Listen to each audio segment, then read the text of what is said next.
Let's DIY a fun Christmas ornament lamp. I'm going to use 2 of the Dollar Tree glass bowls, and we're going to put those together to make a Christmas ornament that we can light up.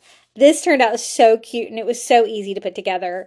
All I did was remove the tags from the bottom of my bowls. For the top of my ornament, I'm using some of these little plastic party cups from the Dollar Tree. And we're going to attach that to the top for a holder. Now, to make it a little bit more fun, I decided to frost mine. I used some of the Rust-Oleum frosting spray, and I went in through the inside. It goes on kind of clear, but when you dry it, it frosts perfectly.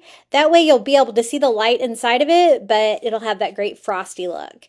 Now, I poked a couple of holes in the party cup just using my hot glue gun. I just burned a couple holes in there so I could make a hanger, and I also spray painted that. I used silver metallic for that part to make it look like metal. Now for the lights itself, I'm just going to use some of the little battery operated Christmas lights from the Dollar Tree.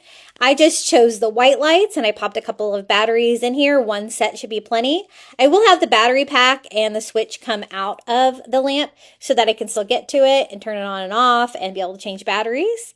Then we're going to fill up the ornament itself with a little bit of polyfill. You can also use like an old pillow for this, or if you're lucky, you can find the polyfill from Dollar Tree, which is what I have there. I added some to each one, and it also helped me to arrange the lights exactly where I wanted. I wanted like half of the lights in each side, each part of the ornament. So I just kind of worked with the polyfill and the lights to get everything the way I want before I glue it. Since I'm doing glass to glass, I used a strong glue. I used Gorilla Glue Clear Grip, and I'm going to glue this back on, just having the cord and the battery pack come out of the back on. I can kind of hide it back there and still be able to get to everything. For a little festive touch, I thought I would do the hanger with a bright red ribbon from the Dollar Tree. I chose this one in red and white, snowflake, and I just kind of fed it through the hole I poked in there and knotted it on the inside to make a really festive hanger. I do want to add some festive touches to this. If you wanted yours to be colored, you can also get some colored frosting sprays too, and some sea glass sprays depending on your hardware store. Now the seam between the 2 cups, I want to decorate that too so you don't see it. I'm going to use some of this like red rhinestone ribbon from the Dollar Tree, and I thought that would be perfect. I'll just glue that right there around the seam. It will look like it's part of the ornament, provide a pop of color.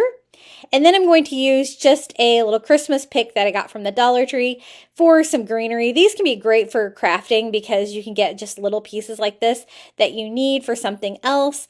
I'm going to use the greenery, just trimming that down a little bit so it doesn't really have a stem, and we're just going to glue those pieces here to the top of our ornament. And there's also berries on this one, so I'm going to add a few berries as well. This DIY turned out so cool. Let me show you what it looks like during the day. A cute little Christmas ornament, right? I love the fact that I put the polyfill in there so it's still kind of a solid color, but at night you can see it lights up really bright and fun. And I have more Christmas Dollar Tree DIYs for you on my YouTube channel at Crafty Beach.